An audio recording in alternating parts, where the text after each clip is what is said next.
Hey, everybody, welcome back to my channel. If you're new here, welcome. My name is Angela. I am a full time voiceover artist and audiobook narrator, and my channel is dedicated to all of you that are just getting started out in this wonderful world of voiceover and audiobook narration.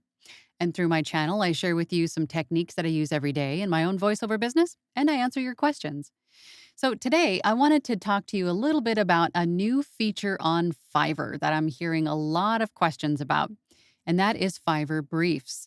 So if you're ready, I'm ready. Let's get into it.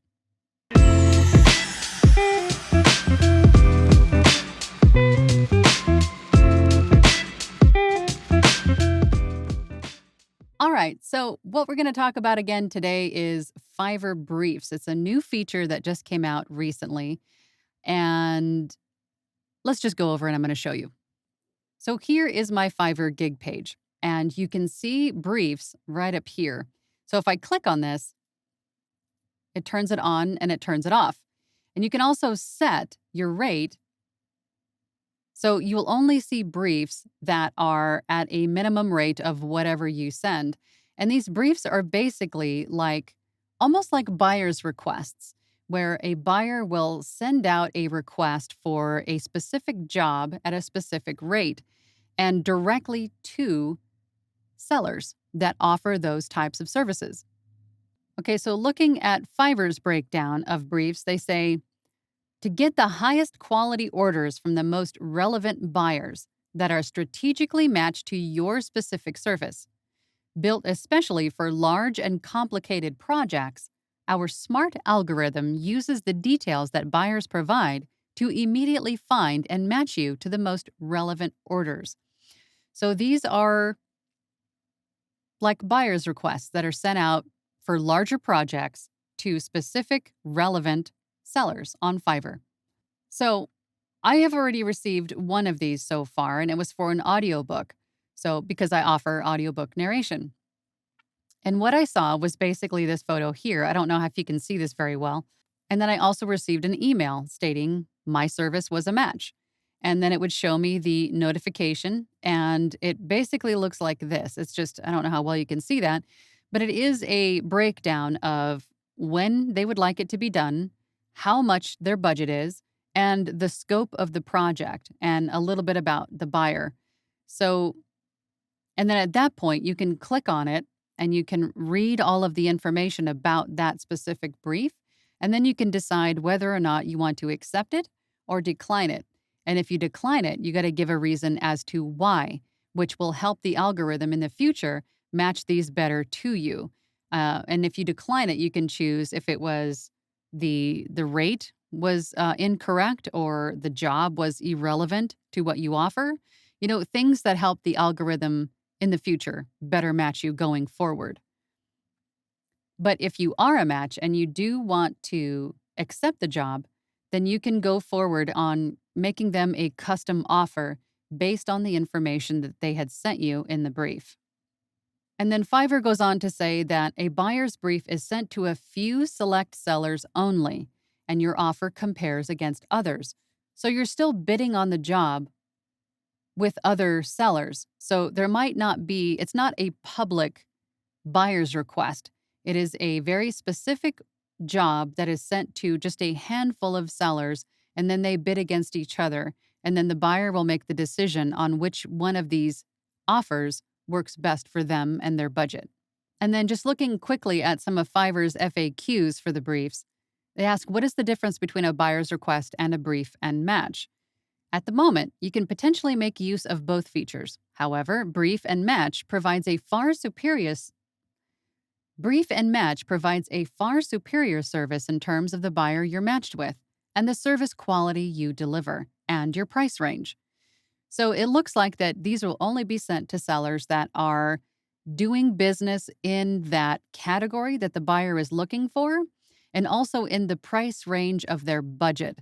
And then also, I would imagine that the sellers are going to have good customer service. They're going to have a good rating. So I think those are things that are going to be factors here in terms of if you're sent a match or not.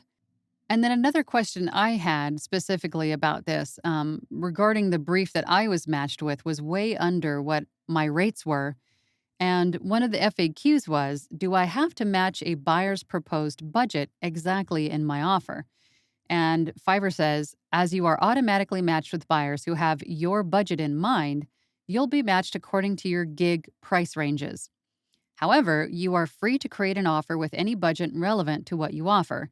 So for me, this was an audiobook, and my gig price ranges, there was the base starting rate, which I think is what had triggered the match to begin with. But obviously, audiobooks are charged by word count, not necessarily the base word count range, right? The starting point of your Fiverr gig. So what his offer was a fifth of what it should have been, so I declined. But I actually have a few audiobooks right now in my queue, so I couldn't have taken on this audiobook anyway.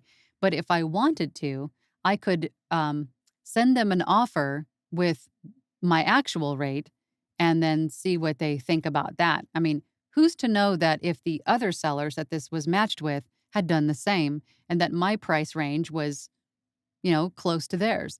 So it would have been up to the seller, or the buyer rather, to make the decision between the sellers that actually sent in the offer. And as far as who can see these briefs, as far as who gets them, I don't exactly know what the parameters are in terms of level. I mean, do you have to be a level 1? Do you have to be a level 2? Do you have to be top rated to receive these briefs? To answer that question, I don't really know. I haven't been able to find where that information is anywhere on Fiverr. I'm sure that will come up somewhere. And once I learn, I'll be sure to share. But the Fiverr briefs is just another way that Fiverr can bring clients to you. So keep in mind that when you get one and you decide whether or not to accept it, if you decide to decline it, make sure that you select the correct response as to why you're declining so that algorithm can better match you in the future. For instance, if you are a voiceover artist and you receive a brief for computer repair or website design, make sure that you note that you're declining because it is irrelevant. So hopefully the algorithm can learn from that and keep those types of jobs from coming to you in the future. And then again, you can always set your base rate or the minimum for the briefs in that last page that I showed you at the very beginning of this video. So if you only want to see briefs that are $100 plus, $200 plus, $500 plus, you can set that minimum rate. So keep that in mind as well. So I hope that helps kind of demystify the Fiverr briefs a little bit. It was a little confusing for me too in the beginning. I was like, what is this? But really, it's just another way to help clients to find you, to better match you with more relevant business. So not exactly a bad thing. So I hope that helps. If you found this video helpful, please hit the like and subscribe buttons. I really appreciate that. And if you'd like to know more about me, my work, or how I can help you get started in voiceover, please check out my website, voiceoverangela.com. Thanks again for joining, and I will see you next time. Bye.